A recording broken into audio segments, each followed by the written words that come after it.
Okay, I've said this before, and I genuinely don't know how this keeps happening. We have a crackpot security team on this podcast.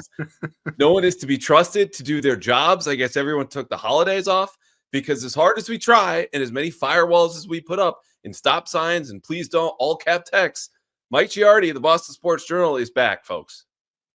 Yeah, it's pretty remarkable. And I have the same thing on my own podcast, and it's trying to deny me from getting in there as well. And I still managed to figure it out. So I'm actually smarter than you think I am, smarter than I look, which isn't to say that I'm smart, because obviously I do this for a living. So anyway. Well, yeah, and you keep coming back on this podcast.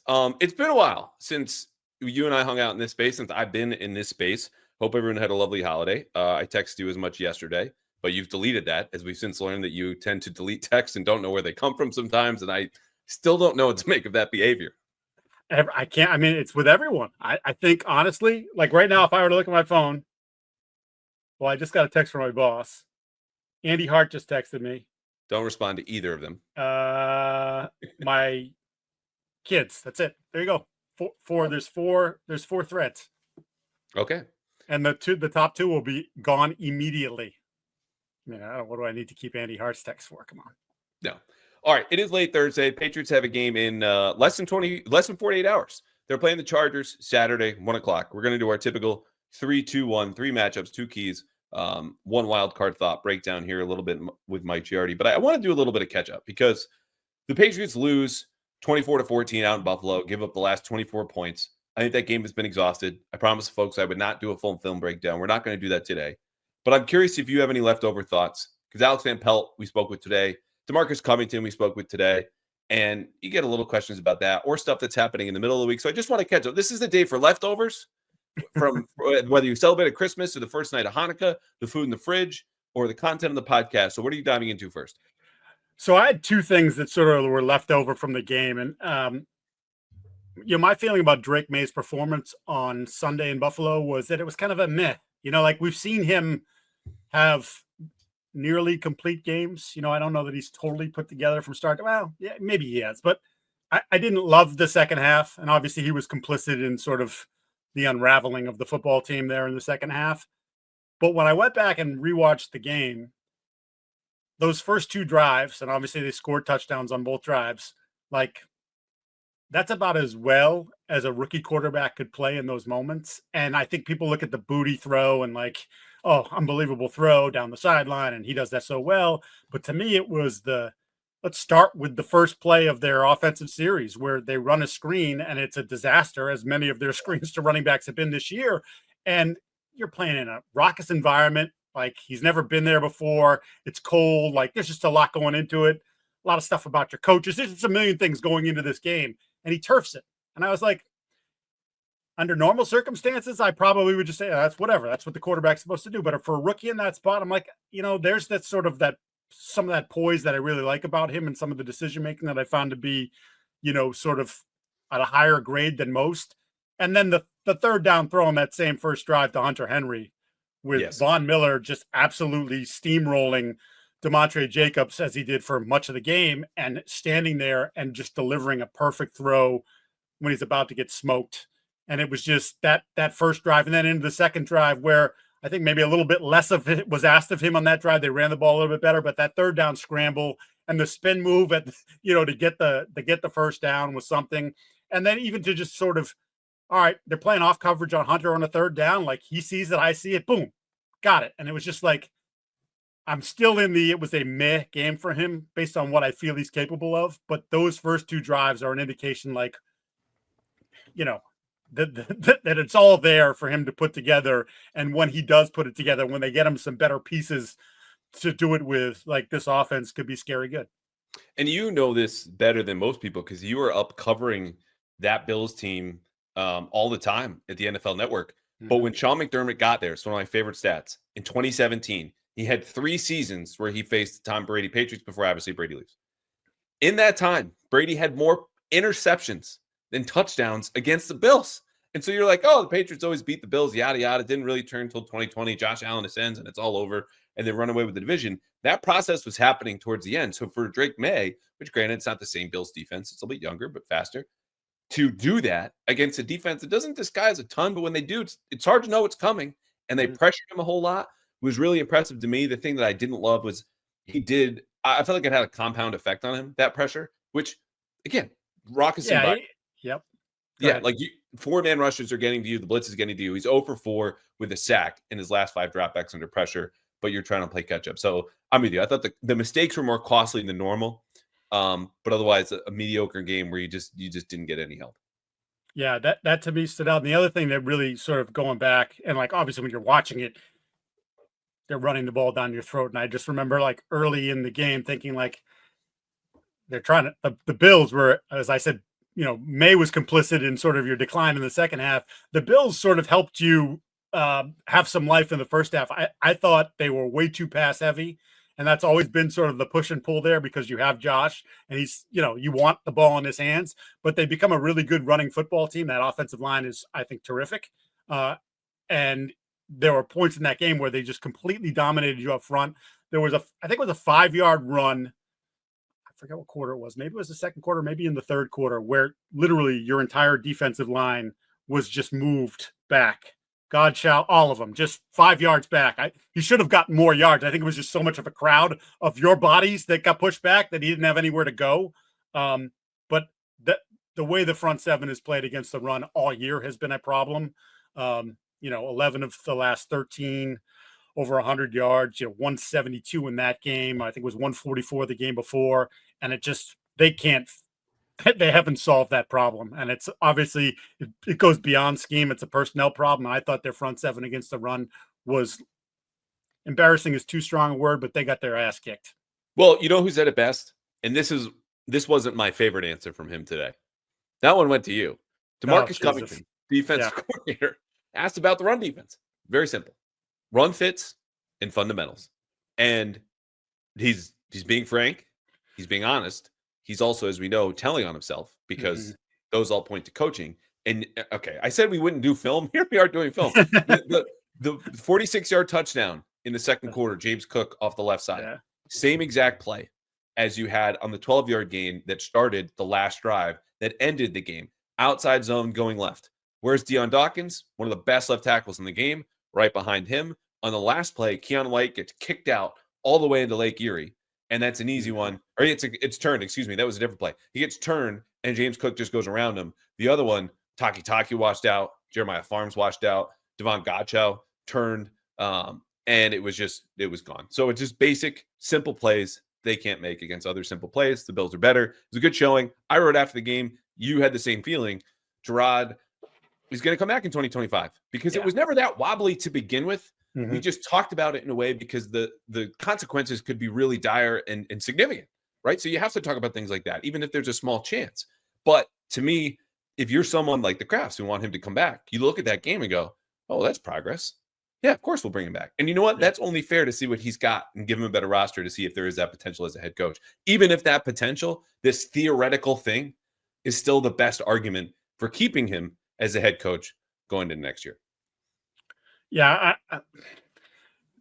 we've talked about it quite a bit, and I think based on their inability to improve for the first 14 weeks of the season, I thought it was fair game. It's got to come back. They want him back. Well, okay, they want him back, but has he done enough to prove that he deserved to be back? And I think you could still make the argument that he has not done that, but I think we're all of the informed opinion that ownership would like him to return, and it would have taken something disastrous here over the final month to have them move off their spot. And so when you have a game like that, it's like, okay, well, if you were, there are people that were probably rooting for them to get smoked, so they would make a change, whether they go to Vrabel or someone else, right? Like I'm talking about outside the organization, fans, whatever. Okay. You hear from them all the time, and it's like, okay, well, it's not going to happen. So now just figure out where to go forward with this group or that coach in particular, because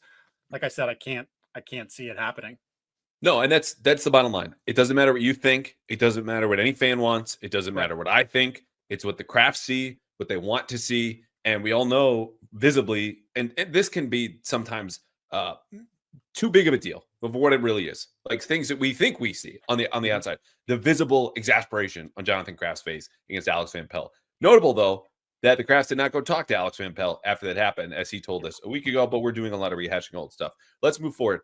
This week, Cole Strange or Lucida Smith, looks like one of them is going to start at center. And that could be disaster. It could be a really great thing for Cole Strange if he can prove that he played center. Guy was great today. He's always so honest. Simple is usually a derogative term, but I envy the man who's like, I like football. I like this. I sit at home with my girlfriend. We have a simple Christmas, just the two of us, and it was wonderful. I'm like, you didn't think about anything else? You're not like up at night, just these impossible scenarios, just anxiously keeping you awake, or you're driving and all these different things. No, simple guy. It's been a long road back. He could start at center. You can either run with that. Gerard Maye, still disciplined at the podium. And I say this again, sounds pejorative. Useless from a media standpoint today. That's the goal for him. He checked that box today. Or Drake Maye and Jacoby Brissett, which you can read about this in the Herald on Friday. They got Gucci travel bags and Carolina blue Jordan sneakers for their offensive lineman. Herald exclusive, which I'm teasing here now. I'm going to spoil somewhere else. So, pick any of the three. So I'm going to latch on to your comments about DeMarcus Covington. Which door number 4. Yeah, yes. He's and again, I know most people could give a crap about this, but I always think about it in the terms of when the guy's in front of us, can he communicate his message clearly and efficiently? And he doesn't have to give me unbelievable one-liners or, like spin yarns or whatever. Just, do I feel like he has a good grasp of his message? And he's not good at it. And like, I don't expect, he's never had to do this on a regular basis, right? Like, especially the way Bill hid some of his assistant coaches for years.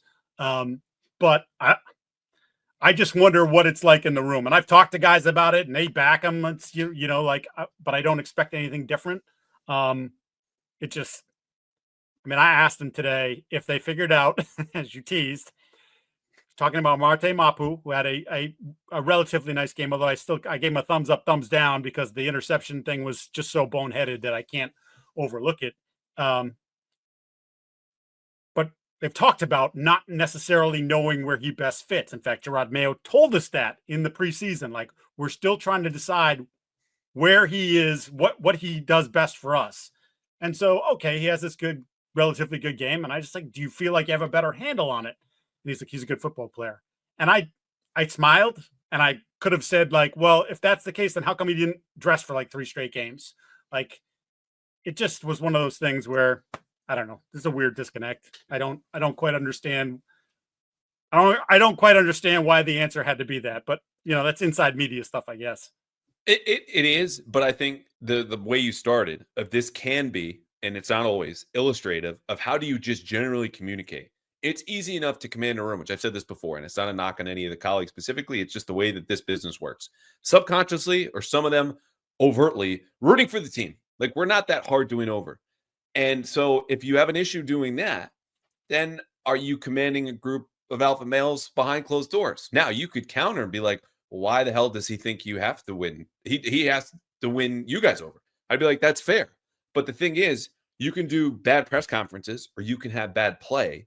But when you have both, you have a problem, because then you're losing public favor. Then you're losing ownership. Then you're losing people who might be looking at this, whether your own players or future employers being like, do we really want that guy? So it's nothing cataclysmic or catastrophic like some moments have felt like with Gerard Maye, but consistently, especially for a guy who started the season being like, we would ask, DeMarcus, how'd you get ready to play call? He's like, oh, I'm in my backyard. I'm like, that's cool. That's a harmless detail. And you know what? His objective is not to instruct us or teach us like it is with the players, but there have been more than a few moments, not just from you, not just from me, some people in the beat who are typically friendly are going, well, that wasn't great. Right. So I think it's fair. And you know what? DeMarcus Covington, people have come around. I think you were first on this being like, hey, why is he skating? And that's not a question I love to ask, because blame is so easy. And it's not the negativity that bothers me. It's like, can we just do better? Can we assess solutions and we can pinpoint what's going on? Not just like, whose fault is this? Which is half of the TV or radio in the city. Anyway, next segment.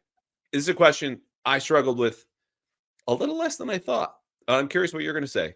Drake Maye or Justin Hebert next 10 years, and while everyone ponders that, I'm going to remind you that for the next 10 years, I don't care what you need, where you're going, what you want to do. Christmas is past, still nights of Hanukkah to go. If you need tickets to a concert, to a show, to a game, go to Game Time. I did this a few nights ago for a Christmas gift. I'm going to Sox Rangers. It's Wednesday or Thursday, May 7th. You can come hang out. Find me. This will be great. And if you do, you can get the lowest price guarantee on any ticket. You can go to college basketball games too before we even get to the spring. But the point is, wherever you want to go, your first stop is with Game Time, not just because of this lowest price guarantee, which frankly is the only thing that should matter when you're buying tickets, but also the fact they give you all-in pricing right up front. There's no fees in the back end. There's no mystery about where the seats are, how much it's going to cost, what it might be. They also give you their best deals right up front. So in less than 60 seconds, you can go to Game Time with Game Time picks, find all-in pricing, a lowest price guarantee, plus your seat view. But this is only in one place. And again, it's at Game Time. So what are you wasting your time for? Go to Game Time right now. Download the app, create an account, use code CLNS for $20 off your first purchase. Terms do apply. All you have to do, download a Game Time account, redeem code CLNS, $20 off. I might have made a fake email just so I can do this again. Just kidding, Game Time, folks. I definitely did not do that. Download Game Time today. What time is it? Game Time. Game Time. Are you going to be mad at me for that, you think? I don't think. First of all, I give you the applause. That's a great read. Professional, Thank you. Unlike what you normally are. Yes. So I wrote down for this, just, as I like to kind of keep notes to keep my addled brain from wandering too far. Pardon my French here, but shit, I can't answer that. Yes, you have to. I don't have to. You swear what this do I got? podcast. Do I have 11 games of Drake don't Maye? Have an answer? 11 games of Drake Maye versus 4 seasons of Justin Hebert. The Justin Herbert here's what I will say. The Justin Herbert that we're seeing now is the Justin Herbert I wanted to see after his rookie year. And I think in part because of dog crap coaching that he never quite ascended to that level. And now with the coaching he's getting from Harbaugh, even though I'm not a huge Greg Roman scheme guy, they've got him playing really smart football. He's using his legs more, which I think is really important for him. And it's not designed quarterback runs for all you design quarterback run freaks out there. It's just within Phil Perry, Phil. Good luck, of course. It's just drop back. Oh, you're playing zone. You're playing man. You turned your back on me. Like I run. I'm a 4-6 guy, a 4-5 guy, whatever he is. I'm going to take off, and I'm a big dude. I can get 20 yards, 15 yards before you figure out what's happening. And I think he's just playing very smart football right now. And I think we talk here in New England about the weapons or lack thereof that Drake has. He doesn't have much more there. Ladd McConkey has obviously become his best guy, but when you're depending on Will Disley, who's supposed to be a blocker, to be one of your primary third down targets, and you've got a collection of failed first rounders and Quentin Johnston and whatever, like they're just not very good. Like they'll talk about the Patriots and T. Higgins. I would not be surprised if the Chargers are getting involved in the bidding with T. Higgins if it gets to that. So I just love the way he's playing right now. I like what I've seen from Drake. Obviously, we started the show off talking about sort of the poise that he played with, the decision making. He's obviously the turnover stuff has been a bit of an issue. But it's still early in his tenure as a quarterback. I like the progression that he's on, but he's going to have to take the next step next year. And he's going to have to take the step where he's got to cut down the turnover numbers to a certain degree, or cut down the turnovers in moments like we saw on Sunday when 17-14, you're in a position to get at least points, and you need points. You're on the road. It's a big spot. Things that started to turn against you. You have a nice drive going, and kind of off the back foot, just wasn't a good throw. It was a mistake, So I guess push comes to shove at this moment, I'm still not going to give you an answer. So how's that? Yep. Okay. Took you right to it, and then I'm not going to do it. I'm not going to do it because I know what's going to happen. Circle that you just took us I know what's going to happen, and I'm not going to do it. As it is, when I said he had a meh game, and I was like, what do you mean what's going to happen? Because people are ridiculous. Like Justin has more experience, and I've seen what he can do, and I'm seeing what he can do with a good quarterback. And now I'm thinking to myself, with a good coach. And now I see myself like, if they get him another piece or two, like he's going to cook. He's already cooking. Drake, it's really early. It's still very early in the process. Here's how this is done. You're going to Yes, say Drake. May because you're a homer. That's I think first time this season anyone's called me that. Which is I know that's why I found that particularly. I amused myself on that one. I know, which I don't think I've ever gotten a whole lot. It's the sweet and salty spot where you get it from both sides. Yes. You're That's a homer, where you're I a like hater, to whatever live. it is. Yeah. Anyway, the answer for me is May. And look, the reason this is a question is because it's super close. But right now, there are only 4 quarterbacks I would take over the next 10 years over Drake Maye. Their names are Patrick Mahomes, even though he's 29, Josh Allen, 28, Lamar Jackson, and Joe Burrow. And that's it. Like definitive. I know what they are. I know how good they are. Any of them, frankly, this year, aside from Mahomes, could have a good MVP case. And in Drake Maye's case, I look at this and go, okay, he's 22.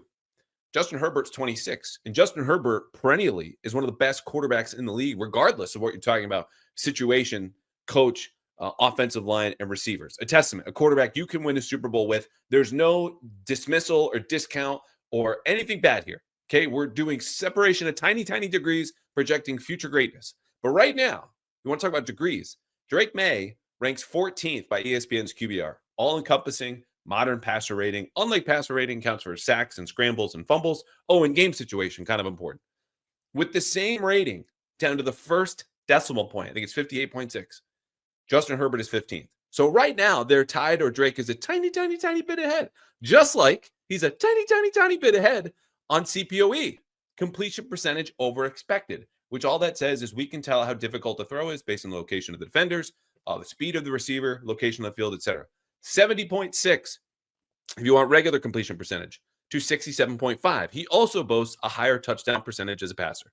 So not only is it the gap in age with 4 years, not only is it the statistical case, which omits things like interception percentage, which is much higher for Drake, not so good. It's the idea that he's doing this while being fronted by the league's worst pass protecting offensive line. He's doing this with a receiving core with no names and even less game. And so projecting that forward, as small as the sample is, and a tiny, tiny, tiny, tiny sample, it's such a strong power of that sample. It says this kid's going to be great. It will take something that's more disastrous than the current state of the Patriots to get him off track. You would think, in addition to all the natural stuff that we see in eye test and what we're talking about before. So if none of that is persuasive, his quarterback's coach, again, these coaches love to like dunk on themselves a little bit. Maybe it's just an honest comment. TC McCartney said he's probably the smartest person in the building. Yeah. Which is a great compliment to a 22-year-old kid. Also not good for anyone else above the age of 22. Was that persuasive in any kind of way to you? No. No, I okay, honestly, I think it's, if you said to me, hey, you got to pick Burrow versus Herbert or Lamar versus Allen, or like, there's so much more evidence that you can say, all right, now, like, where am I going? I don't have enough evidence. Do I believe that he is on the track to be a great quarterback? Yes, I do. But, and granted, their talent levels are, one's over here and one's over there. But I thought Mac Jones is pretty good as a rookie. Now, some of it turned out to be false. I'm glad you brought up Mac Jones, because you know who has as many Pro Bowls as Justin Herbert? Well, Pro Bowls can kiss my ass. Brandon Merriweather was a 2-time Pro Bowl player. Pro Bowls are like, I know it's a crude measurement. It's so crude because it's if Drake Maye gets a Pro Bowl in his first 4 years, he just matched Justin Herbert. And Herbert is a top 5, top 7, top 8, top 10, whatever quarterback. I think Drake Maye over the next 10 years, that's the biggest part of this. Projecting out, not next year, not the next 2 seasons. That's Herbert. That's Herbert. You could argue the next 3 seasons, it's Herbert still. I'm going like the future of my franchise is in your hands. Whose hands do I want that in? I don't know that the hands of the guy that you picked is not going to turn it over yet. And I'm not trying to be mean, but he's like, I know. So, well, this is better. If you agreed with me, this wouldn't be. It's 7 straight games with interception. Again, every turnover has its own story. We like to say that, and like, oh well, did he do the right thing with Hunter Henry and trying not to get him killed, even though he still got hit in the head and the ball hit him in the hands, and should he have caught that? Keyshawn Boutte, should he have caught the pick against Arizona? But there have been some pretty big and bad ones in critical moments, including the one I mentioned against Buffalo. And again, at this point, I'm okay with it. He's He's still gaining experience. He's still learning. What can I do? What can I do? Who can I trust? Who can't I trust? But his streak now of 7 straight games with at least 1 interception is the second longest by a rookie since Blake Bortles. I don't know. I'm just like, just a little, you're giving me all your CPOEs and your DVOAs and your EPAs and your, we got more coming, baby. Your OSHAs and all this other stuff. And I'm just, like, let's just boil it down to a simple thing. He's turning the ball over too much. You know what I do like, though? Because in this comparison, where, this comes up more and more, because when we were doing the draft, Josh Allen and Justin Herbert were the most common comparisons for Drake Maye. And there are very obvious differences.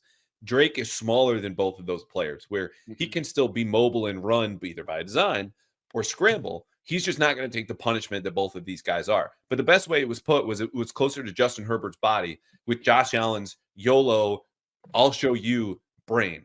And that's been changed a little bit, where he's still trying to find a balance.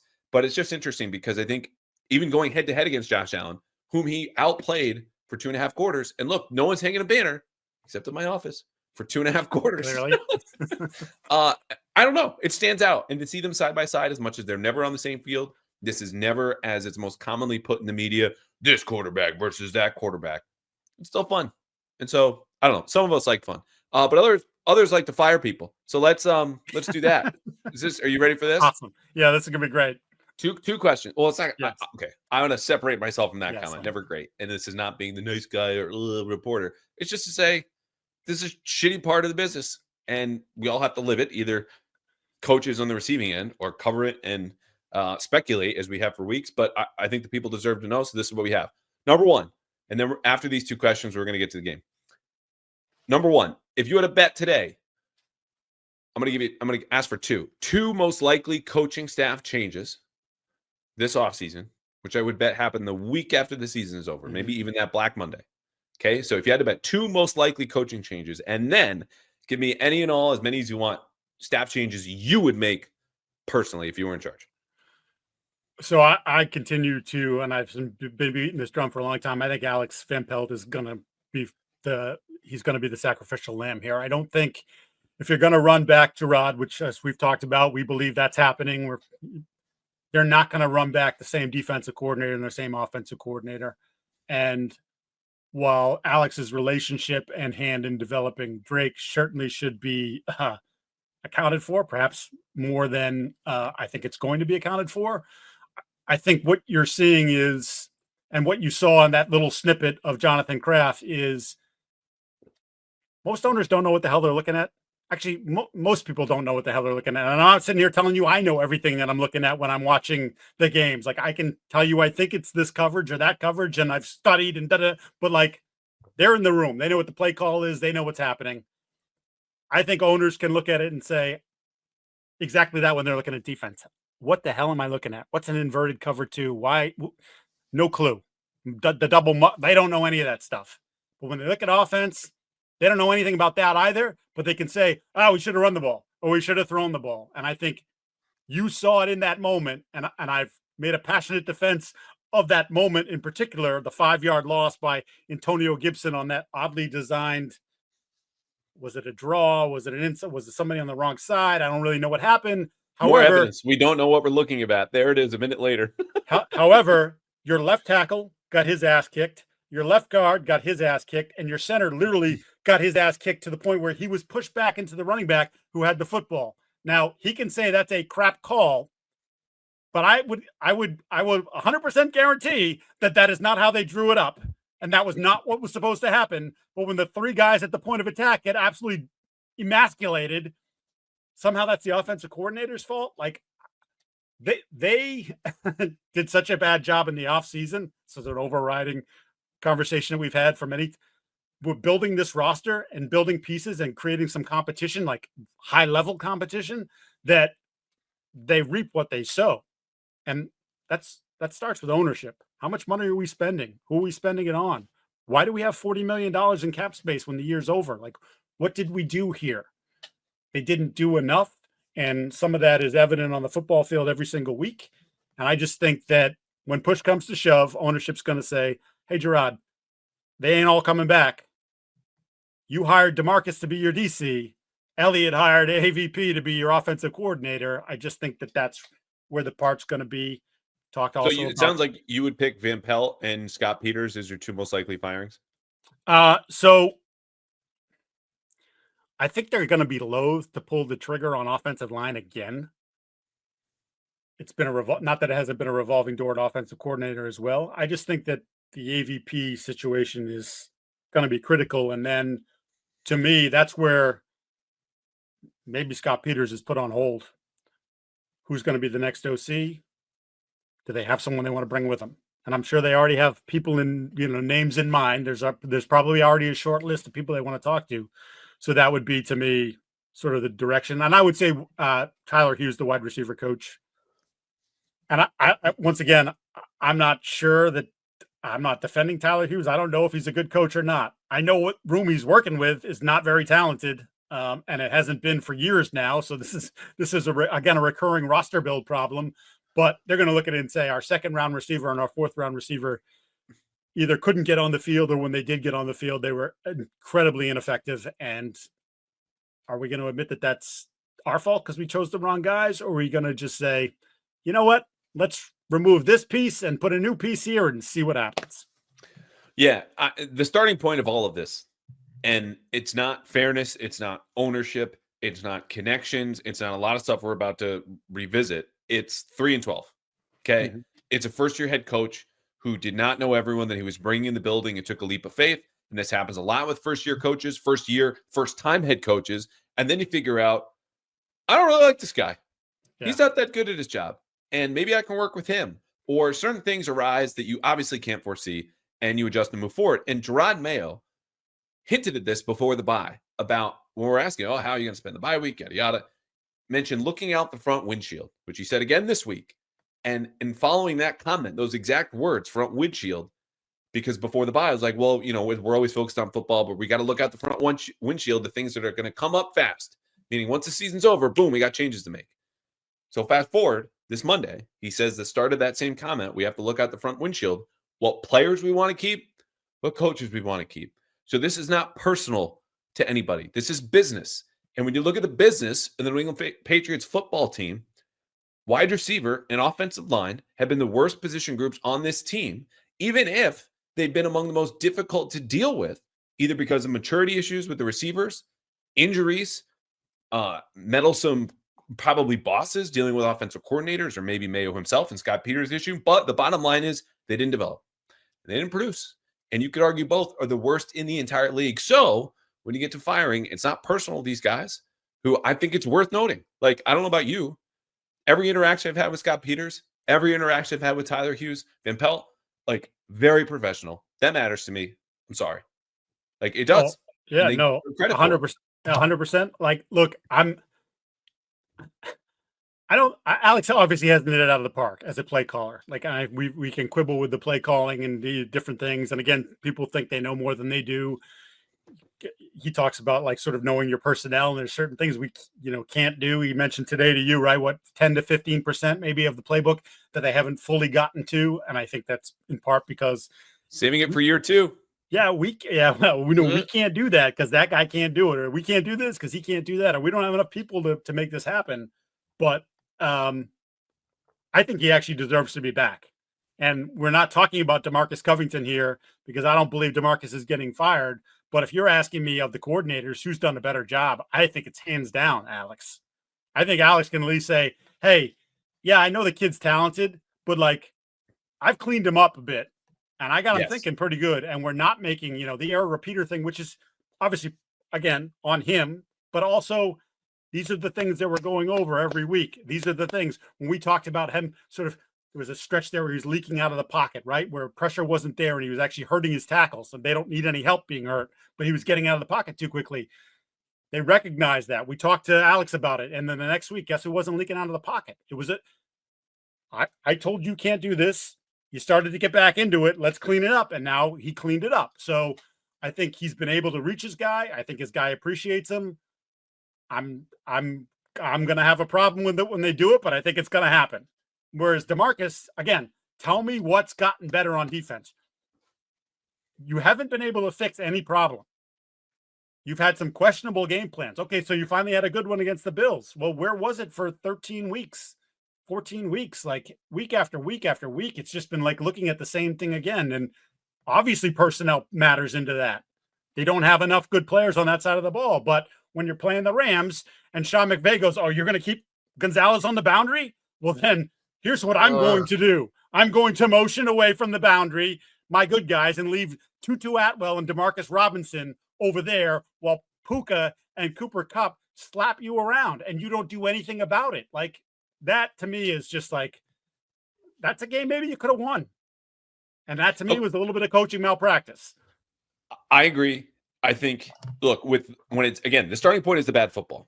So when the firings come down, someone is going to get a raw deal, an unfair deal, even if you want to do this on merit. DeMarcus Covington would go, hey, look, the spine of my defense is gone for most of the year. Barmore 100%. To Bentley, Peppers and Duggar. Duggar has not been himself since that ankle injury. It's been bad, and I asked around about it. I'm not asking for excuses. I'm just like, clearly he's not the same guy. No one wants to acknowledge it. It's fine, tough it out. That's the culture. He could go, I'm a first-year defensive coordinator. I'm still in my 30s. There's a lot going on here, and it sounds like excuses to you, but it's also the reality. So if he got fired, it is a raw deal. But this isn't about fair. This is about ownership and what they want to do. And this is where the relationships come into play. The starting point is the bad football. Then it's like, this is the problem. Well, how do you want to fix it? And it's not the right solution, but how do you, the people in charge, want to do this? Of course, Gerard doesn't want to fire DeMarcus Covington. I'm not saying he won't do it. I just think when we answer the first question that I asked, if you had to bet today, the most likely staff changes, we're in agreement so far.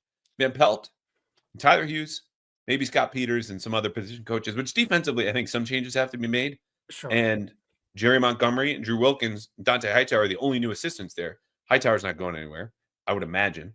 But Wilkins and Montgomery, given the play of the front seven, as bad as the talent's been, even Montgomery acknowledged, oh, Daniel Akwali has to play a lot this season, huh? Right. Yeah, I guess so. Yeah. I was going to say to you, so I think the right thing to do, honestly, if you're going to run Gerard Maye back as the head coach of the football team, Alex and DeMarcus deserve another shot to do what they're doing in year two with $117 million in salary cap space and another high, slew of draft picks we're going to be picking at the top of each round. Essentially, like, okay, show me what you got.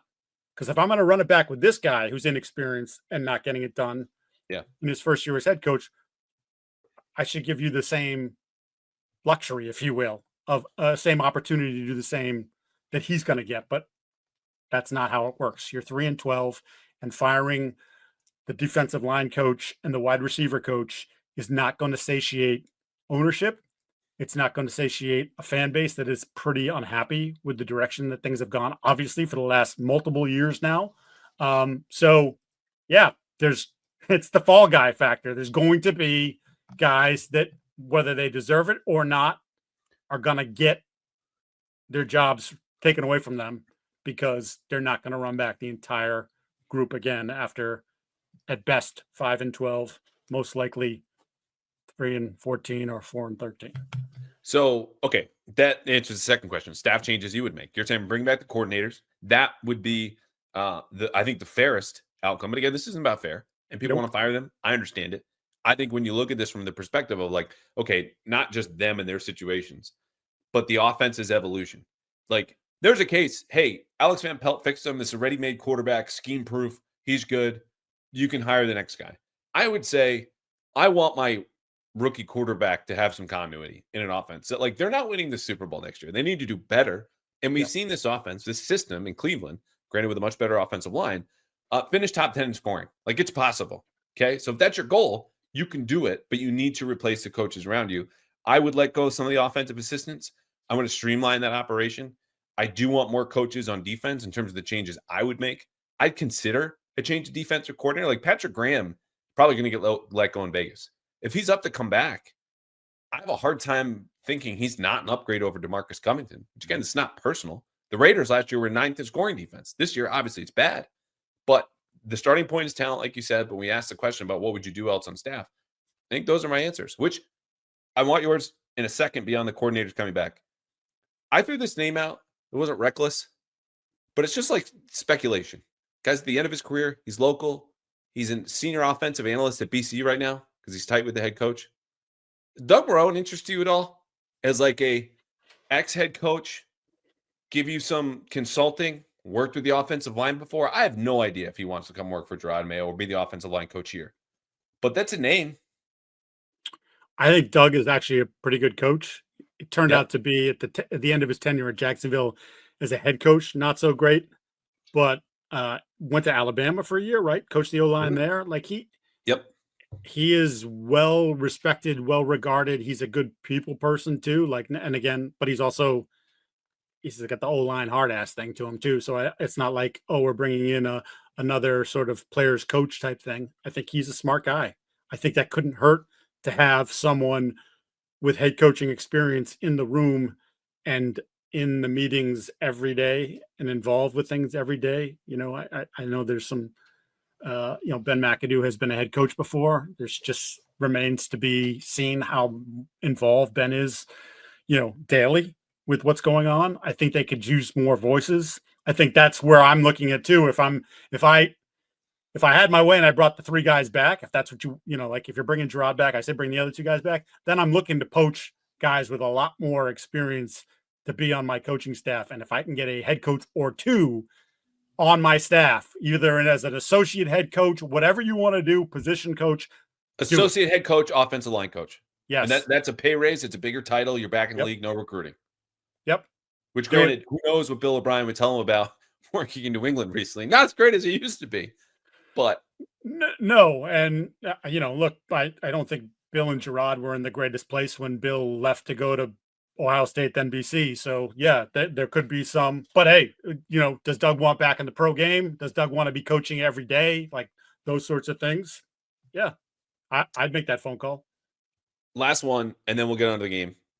People bring these names up, and it's understandable. It's expected. I think both may or may not offer an upgrade. It's in the same ballpark as AVP. Let's say AVP's gone. He's the fall guy, which is what we expect, and you've been on for a while. Josh McDaniels and Brian Daboll. Pick one and why. So I'm a huge Daboll guy, and I think, first of all, just the dude that he is, but then the relationship that I saw him develop with Josh and what that meant to Josh over the course of Josh's time in his development. And look, Josh may have turned out to be a special quarterback with, Joe Blow as the OC, right? But underrated that Joe Blow. Yeah, Joe Blow, fantastic. But I think love those snow games. Sorry. But I think if Brian's smart, Brian doesn't coach next year. If Brian gets fired from New York, Brian should go do the, step back, reassess what happened. How did it get so good in year one? How did it turn so bad in years 2 and 3? And be honest with yourself. Because I'm sure you can easily say, well, my quarterback and my offensive line and the GM didn't get me this or whatever. But like, what did you do? What you were the head coach? What role did you play in sort of the dissolution of the franchise? They don't even look like at times they're playing hard now, which I'm not a big guys should play hard, but it's pretty telling that they're not. And I don't know if you've noticed too, there's been some stuff about some of the higher execs being on the sidelines who haven't been on the sidelines recently. Brandon Brown's talking to the quarterbacks at one point during the game. It's like, that just doesn't feel right. So if I'm Brian, I take a step back, honestly. They don't do that though. Like football is an addiction for fans on their Sundays. And us as the media, that's how we got into this. Sure, but Josh, it's in their life. It's in their blood. Josh, for instance, though, or even Vrabel. Like Vrabel's involved with Cleveland, and Josh is doing things, different projects for people in the league. But like, you're not doing it every day. And like, I don't know what Daboll's number is. I'm sure it was north of $10 million a year. There's another 2 years, I think, left on the deal. Even if it's a year, like, dude, just like, I mean, Josh is sitting on 3 years and like 40 million. So like, it's like, all right, I'm going to take a job. I want to be in this. This is what I do, to your point. Like, I'm a lifer. I want to coach. That's what I've been doing my entire life. Yet I shouldn't just jump at the first thing. And you've also got to figure too, while the quarterback is certainly very attractive here in Drake Maye, the head coach goes 3-14 in year one. I could come here for a year and the thing goes sideways. And if I'm not promised that I'm the successor, then it's a one and done and I'm moving on again, So if I'm him, that's my advice to Brian. Hey, Brian, you're listening. I know you are. You're huge fan of Pat's interference. Take the year off if you get fired. As for Josh, it's interesting to me because What would you advise ownership, though? Like, I'm asking this from the Patriots' perspective. Who would you hire between the two? I'm done with the McDaniels offense. Okay. To a degree. But I also know how much ownership values their relationship with Josh. So I could see them saying, hey, he's right over there. He still lives local. And look, I don't think Josh is ever getting another head coaching job. No. Andrew, but maybe, as I was just discussing, Gerard's future is tenuous. Maybe Josh gets something put in the language that says, you know what? If I do what I'm supposed to do and I take this offense to the next level, a little bit more checks and balances because you guys know me and, I'll be great the third time. You just landed me a 1-star review on Apple with that suggestion. Josh McDaniels. I'm just, hey, we're spitballing here. I know. Okay. Yeah. So, but if I'm them, call Daboll first. Okay.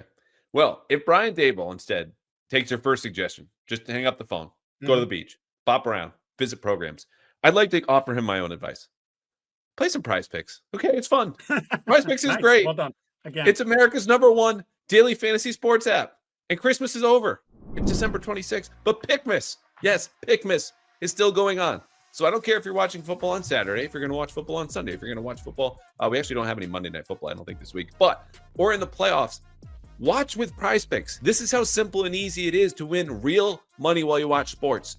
You look at different players who each come with a statistic. It could be Drake Maye, 0.5 touchdowns. It could be Drake Maye, 0.5 interceptions. If you had picked more each of the last 7 weeks, you would have won with Prize Picks. So you build your lineup between 2 to 6 players, and you can go more or you can go less. And once you file in that lineup, boom, you're locked in. You can win up to 1,000 times your cash this month with Pickmas. I've done this, as I told you before, to spice up what have been some Celtics games as of late. You can also do this with hockey, or as I said at the start, just do it with football. However you do it, make your holidays bigger and brighter with Prize Picks. Again, the best place to get real money action while you watch sports. 1,000 times. They're also using MasterCard and Venmo right now. So this is easy. I don't care who you are. Even if you're Mike Giardi, you just need to join now because they're still giving away more than $30 million in rewards during Pickmas. Sign up today, by the way. You still get a $50 bonus instantly once you play your first $5 lineup. That's it. You don't even need to win. It's a $50 bonus once you put $5 down, guaranteed. So download the Prize Picks app today. Use code CLNS to get $50 instantly after you play your first $5 lineup. Again, download the app today. Use code CLNS to get $50 instantly after you play your first $5 lineup. Prize Picks, run your game. Okay. Nailed it. Let's talk about the real game. Pats-Chargers, Saturday, 1 o'clock, all eyeballs on NFL Network. Part of a triple header. Chargers, 9-6 this season. Get a load of this. 13th in offense by DVOA, excuse me. 13th in defense. 13th in special teams. This is as solidly an above average football team as you will find in the NFL. That 13th in defense came way down over the last 6 weeks when they were #1 in the league by scoring yards, a bunch of different things. Here are their last 4 games. A 34-27 win versus Denver, Thursday Night Football. Big win for them. Big loss before that, 40-17 versus Tampa Bay. 19-17 loss at Kansas City, the doink inside with the backup kicker for the Chiefs, who just have a shamrock shoved so far up their ass, they might not never lose again. And then a win 17-13 at Atlanta. So we talked about Herbert. He's got a bad receiving core, much better offensive line. Gus Edwards today was ruled out. Running back Jake Adaman still questionable. Defensively, really good, smart coordinator in Jesse Minter. Joey Bosa is ready to go. You got Derwin James in the background. They fly around. They disguise well. It's just a smart, fundamental, not surprisingly, hard-nosed team. And so I'll answer my own question first of what does this game mean? What is it about for New England? This, to me, is the final say that the Patriots get about who they say they are versus who they really are. This toughness, this culture, fundamentals. Are you going to fix them? This is the last shot because Buffalo next week is probably going to sit Josh Allen and all their important starters at least for a half, if not the entire game. That's not going to be particularly telling. But a Jim Harbaugh team, well rested, Again, 9 days coming in here to Foxboro, even with the West Coast to East Coast flight. Okay. You have to knock them out because their solution to problems on offense and defense is to punch you in the mouth again and again and again. And that's running the ball on offense. It's hitting you harder than you want to be hit on defense. And that's how it was when he was at Michigan, won the national championship. It was how he was with the Niners, going to the Super Bowl and 2 other NFC championships. Okay. It's how he was even at Stanford when he had Andrew Luck, the #1 picker in the draft. That was a hard-nosed, physical team. So if you're the Patriots, and we know you have problems on fundamentals, but you made good progress at Buffalo. Okay. You played tough in that cold. If you do that again, you have a real shot to finish strong the way that you want to be that pain in the ass team no one wants to see down the stretch, because that's exactly who the Chargers are. If you don't, it feels like that Buffalo game was a fluke, that playing at home means nothing to you, that you go backwards, and everything anyone else has said about you has been more accurate than whatever else you're trying to tell us and show us at the podium and beyond. So if the Patriots lose this game, I don't think it's going to be close. If they win this game, I think it will be. That's how I see this. This is your final say about who you are and what you're about, because we know what the Chargers are about. We know what Jim Harbaugh is about. Their game plan is not a secret. Can you meet them in the most fundamental, basic essence of what football is? Because if you can't, everyone has reason to doubt you now and moving forward. Yeah, you and I were thinking the same thing here. I said I scribbled down like sort of your last chance to be relevant, strictly because I think, as you mentioned, Week 18, Buffalo's likely not playing for anything. Sean's made a habit of playing the guys for a half. He doesn't want them to get too, out of the football mode, but generally that's it. You're going to see Josh for 2 quarters, and then you're going to see Mitch Trubisky mop up the rest of the game, and they'll pick and choose certain starters that, if he's beat up, he's not going to play, that they kind of balance it that way.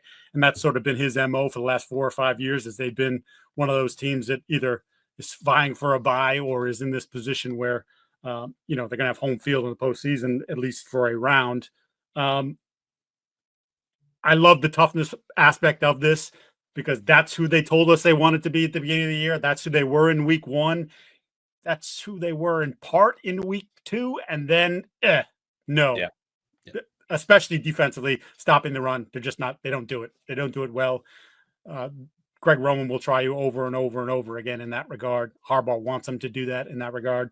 So you're going to get pushed that way. This does kind of lead into one of my keys.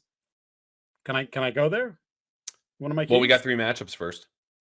You're such a just 3. You know the drill. 3 matchups. Well, maybe that's what I meant. Maybe it's the 3 matchups. 3 matchups, 2 keys. Okay, well, let me do that then. All right, I'm going to do that. That thing. All right, fine. Your O-line versus their D-line, because their D-line is not especially stout against the run. There are movable pieces there. There are pieces that you can attack. And when your O-line is right, you're a physical group. And we saw that in parts during the game against Buffalo. That's when they're at their best. And Van Pelt told us that, we have to stay ahead of the chains. We have to stay on schedule. A big part of that is running the football. So can they move bodies like they've shown at times they're capable of? And if they can do that, then I think you do end up with a close game, or a relatively close game, assuming you don't turn the ball over, on 3 straight possessions as they did in Buffalo. I like it. I'm going to go to the defensive side, because, it's just like every part of the coverage this week has been like, oh, how's Drake Maye? How's Christian Gonzalez? Do we have to talk about the other 51 players in the roster? Yes, we do. Because I look at Ladd McConkey, and it's not because he plays in the slot sometimes. Other times he's outside. And I think about not Christian Gonzalez, but Jonathan Jones. Because Jonathan Jones was excellent. Yep. Capital E, excellent against Khalil Shakir, who's in the same ballpark of a player. However you want to rate him and Ladd McConkey, fine. Do whatever you want. But to me, not only based on the size, the quickness, and the experience, which is now one of Jonathan Jones' best assets, and as Mike Pellegrino, your guy, told us today, like, he was hurt more than they let on earlier in the season. He's feeling good now, Jonathan Jones is. To me, that screams he gets the shadow on McConkey, and they'll see how that goes.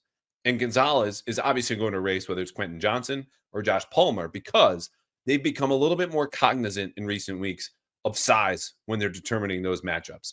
And so Christian gets the big guy. And if they need to double McConkey, so be it. But if you're the Patriots defense, you're like, I don't really have any fear of Justin Hebert throwing to anybody else, especially if it's not the deep ball or jump ball, because Christian Gonzalez has got that side of the field. And maybe I heat him up a little bit. So that to me is going to be a key battleground, because if McConkey wins that, then you have Christian Gonzalez probably coming off, right? And then it's Mhm. Jonathan Jones giving up 5-6 inches to the other guys. Yeah, this was my other one that I wanted to talk about, and what, sort of the chess match there, because as we talked to Covington today, and well, would you be willing to put Gonzalez inside? Yeah, he would be, but in a lot of ways, it doesn't make sense to do that based on how you're built, and based, more importantly, on how they're built, which is to say, they're not as talented as the Bills receiver room is, and I don't think the Bills receiver room is exceptionally talented. Like they have good players in that room. Amari Cooper's a good player.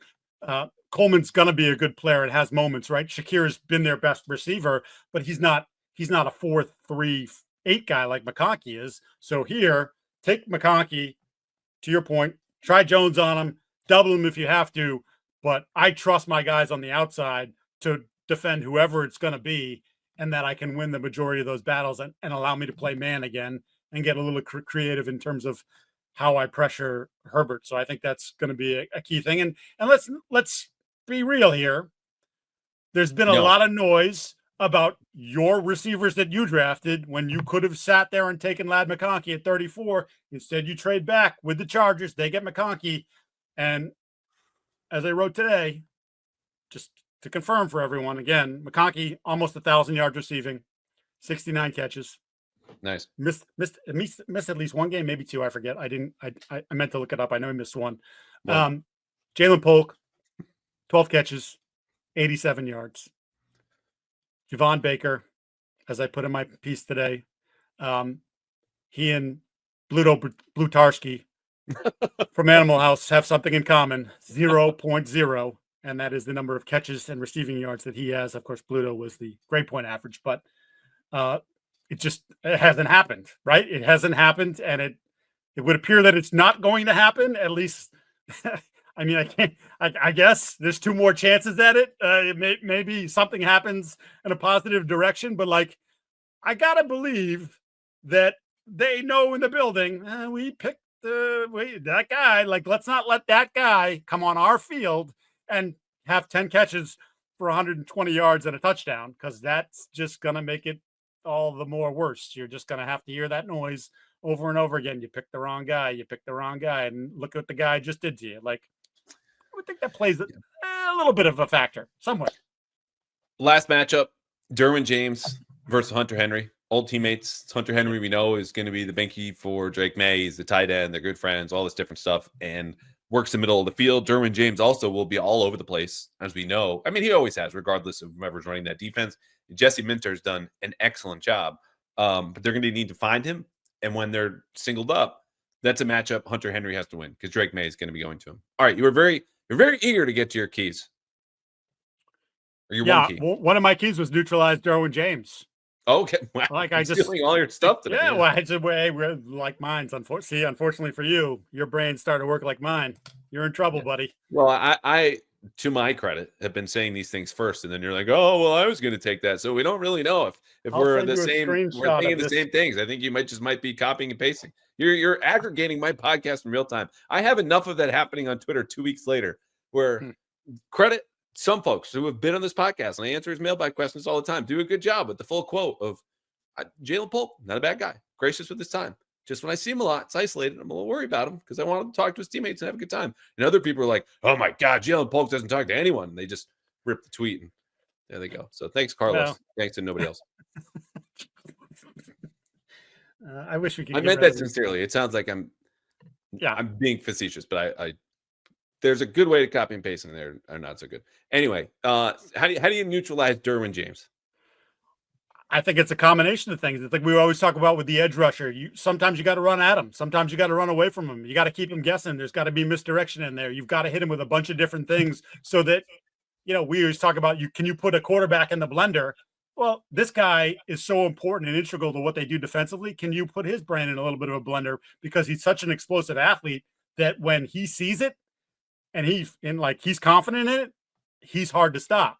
Well, so give him that hesitation. Give yourself that extra quarter of a second that you might need. I got to give him a ton of credit too, by the way, just as an aside. he's come back from some serious injuries, and I wondered if he would ever be the same player again, because he was awesome when he came into the league. And you're like, this dude is so big, you can line him up on the edge and he can pass rush people. Like, he's that kind of player, but he's also 50 yards down the field making a play on the ball. Like, he's just, put him in the slot, cover the little slot guy. Like, he could do all these things. And I thought, the injuries, I was like, hey, he's probably never going to be the same guy. And to his credit and to their credit for the way they've used him, they've got him back to looking like, he's that force of nature. And I think he's someone that they absolutely, as Drake said, we got to know where he is, but they better have a plan for him, and they better have a plan to try to confuse the dude, because don't let him loose, because he'll put a helmet in Drake's rib cage, and the ball will be up in the air, and next thing you know, you're turning the football over, and it's bad things when that happens. Why you got to manifest like that? I'm just saying, man. Keep an eye on him. He's a beast. He's scared. Like, honestly, no, he's great. He's great. He worries me more than the two edge guys. Like, I think that's the kind of player he is. Like, I think Bosa's a one-trick pony. Khalil's really good against the run. Or pretty good against the run. Not as the same explosive player. But then again, what do you have? 6 sacks against you a couple of years ago? Or was that last year? When was that? So yeah, three and destroyed Mike on Monday when that was like on Monday, it was like 4th or 5th game at right tackle last year, 6-0. No one wants to talk about that game. Yeah, whatever. It was not good. My one key is simple, and I hit on it earlier. You have to meet their physicality. Like, that's what this is. This is a better coach team. They're more talented. And it's not that they're like a simple, like, caveman football style team. Like, they've got a multiple run game, and Roman does a really good job scheming that up. But the bottom line is they're going to punch you, and they're going to be sound. And you have to meet them on those levels before you do anything else on top of that, which I talked about this for weeks. Can I get a fake? Can I get something to spice up my Sunday? And they delivered. There was a fake punt in the first half, and it worked. I wouldn't count on another one on Sunday, but I don't really want the spice. Would have been nice if they went for it on 4th and 1 in the same possession. See, we disagree on that, actually, but I didn't bring that up to you today, and I'm not going to continue. Well, I just brought it up now, but we'll talk about that off air. Just you. I don't want the spice. I need the meat and potato. Fine. That's what I need today. Wild card thought. I'm curious to see how many people show up for this game. Legitimately. I don't think the weather, at least the last time I looked, I don't think the weather's supposed to be bad. Saturday, 1:00. Like, your team is 3-12. The Chargers aren't. I mean, Herbert obviously, but like, they're not loaded with star power. It's not like Patrick Mahomes is walking into town, or the Chiefs as the defending Super Bowl champs. So I'm curious what that's going to look like, because I think we've seen the last couple games. It hasn't been great in the stands again, and I'm not fault no one. I don't blame you for not wanting to give up. It's not easy to get into Gillette. It's not easy to get out. I don't fault you for that, but yeah, curious to see what sort of showing they get at this point in the year. Cosign there, and all eyeballs will be on Foxboro, as we said, Saturday, 1 p.m. This is part 1 of a triple header. So this is a game that ownership is aware has national attention. And if it is an embarrassment, which will make our game picks here in a second, then I think that will weigh more, because they'll know more people will be aware of it. Game pick, what do you got? A lot of people, by the way, were not all that psyched that this game got flexed there in Foxboro. Okay. And I'm not talking about people that live in the nearby area. I'm talking about people that work in the building. I think they would have not minded sign of sliding under the radar for the final 2 games and figure out what they're going to do next. But instead, here you are. And all right, show me something. I think it's going to be close. I will. 24-17 is my feeling on this one. Chargers. But I think it's a 4th quarter game. I want to believe. I didn't believe last week. They showed up. Credit to them. A game you could argue should have won, but like, look, we all know the differences between those two teams. They are what they are. I think it swings back in the other direction, and it's sad. And I think it's Chargers bolt past Pats. They pull away in the 4th quarter, 30-20. It's just a matter of your fundamentals on a short week against a well-coached, well-rested team. I think it's just too wide a gap to cross. I could be wrong. Again, I hope I'm wrong. I've said for weeks, and this is not rooting in the press box. It's just, I would love the dust to settle. Like, just everyone to calm down a little bit. A win does that. You match last year's record. We all understand the team stinks. No one's ripped the coaching more than I have within reason. But you match last year's record is important, because they were trying to win every single game last year. They haven't been this year. This has been develop and see what you have. Oh, and win when you can, which is, they try every Sunday, but it's been a lot of issues. So that's what I would like, even if that's selfish. Speaking of selfish, I didn't put this on the rundown. Wait, can I give you one quick one on that? And you mentioned it a little bit beforehand. Like, prove to me that what happened last week wasn't a fluke. You did this last year. You beat Buffalo, right? And we're like, oh, Mac had a good game. And it's like, oh, it's going to turn for Mac. And they're back on track. And then I remember being on with our pals on Early Edition.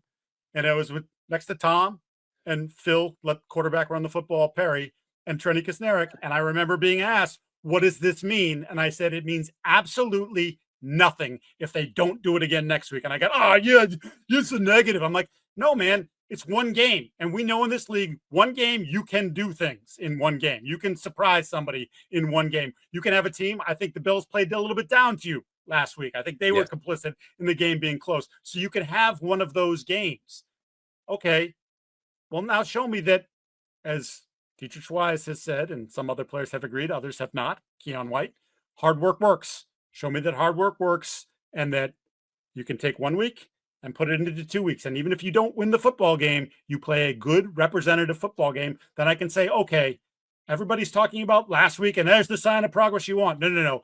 There's a sign of progress if they can do it a second game this late in the season when you're really, you're playing for jobs, but you're not playing for playoffs. Well, and they said it themselves, is what do you need to see more of? And the answer is often consistency, which I appreciate that that's them telling us how they feel. I would also counter and say, if you consistently suck, that's not what you want. It's consistently execute in a way that's positive. It shows progress. Yeah. Like my wife would not like it if I was consistently late. Like consistency is not what she wants. She wants me to be on time. And I understand that. And I respect it. So anyway, you said you want a surprise. You got one. This is not on the rundown. This is a late week episode of Pass Interference, where typically we have a 4-minute drill, a 4-minute running clock, rapid fire interview with the player. Okay. I don't have any questions. You're scraping the bottom of the barrel here, bud. I know, but this is the best part. You are going to get all of the questions that I asked Antonio Gibson, who we stopped halfway through because I just wanted to talk about the Notebook with him. Loves the Notebook, by the way. Listen to that 4-minute drill. So I'm going to start the clock. We're going to ask you some personal questions, alternated with football. When the time is up, we'll stop. And that'll be the end of the episode. We need to give the people the 4-minute drill. Are you ready? I'm ready. Clock starts. Okay. What do they not tell you about playing in New England? Foxboro's in the middle of nowhere. Who's the biggest badass in the locker room? Media only. Oh, media only. Biggest badass in the locker room. You can pick a player if you want, but this is more fun if you have to pick someone who's Dan Roach on your team. Dan Roach. He's a goddamn bully. He bothers you in press conferences all the way. Anyway, I'm not asking questions. Oh, what's your favorite play? Play as in like a running play, passing play, or like theater? No, design play. Like football play. I love a good play action. I do. Love a good play action, a little boot off that. Yeah, I like that. Okay. We're going to mix in a couple extra questions we gave Yannick Ngakoue. If you could hit one teammate, aka media member, every single day in practice, who would it be? Taylor Kyles. Oh, wow. Didn't see that coming. Yeah. Worst pronunciation of your name you've ever heard? Giardi comes up a lot. It's honestly, it's not that hard. I tell people all the time. My mother was a nursery school teacher. 3 letters, G-R-D. That's it. Simple. Bingo. Bango. You ever cried during a movie? Yeah. What was the last movie you cried in?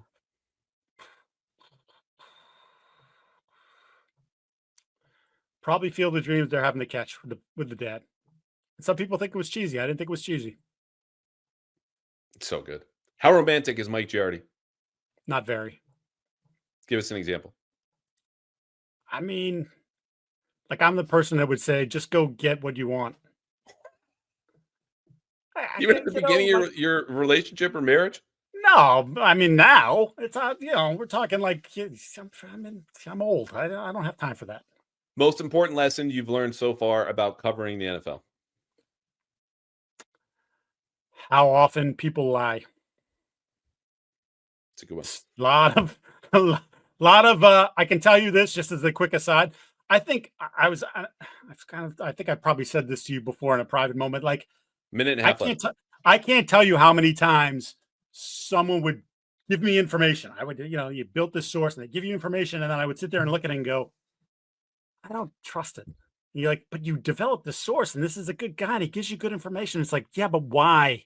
Who benefits? Like there's a lot of that. I find myself, there have been plenty of times where I just haven't gone with a story because I just think, who benefits? And sometimes people have it and they come out with it, and then it gets turned out to be not true. Or sometimes people come out with it's a big story and you go, I had that, but I didn't do it because who benefits? All right, less than a minute left. This question I asked Joe Milton, can you do a Gerard Maye impression? Scratch that. Can you do a Tom Curran impression? He makes faces. He makes a lot of faces. He makes the best faces. Karaoke, what song are you picking? God. I did it my way. Frank Sinatra. Nice. Most underrated teammate. So you need to say a nice thing about a fellow media member. Underrated media member. Chris Price is one of the nicest human beings you'll ever meet. Not what I asked, but I would agree. Well, you said underrated teammate, right? Underrated. Yeah, but like at their job. Yeah, I think he's underrated. But I think he's underrated. Yeah, he's got a wealth of experience you can't measure. Yes, all right, 8 seconds. Least favorite media question. Not to be asked, but to hear asked. Any question that starts off with coach. Oh, great one. Great one. All right, that's it. Well done. Not so bad, right? Yeah, and I don't have anything against Taylor Kyles. I just want to, he's young, he's new, he likes the team. I would like to knock some of that out of him because I think he's a smart guy. So I'd like a little more critique. He also came very close to roasting me for a touchdown in the media game. So that's not my answer. I don't even have an answer. But for a second there, how can you not have an answer? You got to give me an answer. Drake Maye or Justin Hebert, give me an answer. Look, I'm going to give him a compliment that sounds like a Belichick backhanded cliche. Nobody works harder. Like that dude is tweeting gifts at 2:30 in the morning. I literally have told him, please go to bed. Yes. Yeah, it's a long game. I'm like, take your girlfriend out. Do something. She's got school right now. I'm like, then find another girlfriend. I didn't tell him that, but I'm just like, dude, I think we just established you're the last person we should be taking romance advice from. So anyway, both fans of Taylor Kyles, even if Mike Giardi is going to lay him out the next time he sees him. That was fun. We've gone for over an hour. It never feels like that. We both think the Patriots are going to lose on Saturday, but this game is more intriguing the more I think about it. And I think we did a good job of covering that. Why Drake Maye will be in the Hall of Fame one day and Justin Hebert will be opening the door for him. You co-signed on that. Anything else? Well, other than you want to fire the entire coaching staff, I think we take that away from this. Can they aggregate that? Look, all the aggregators, please copy. Also, and you said too, like it is personal too.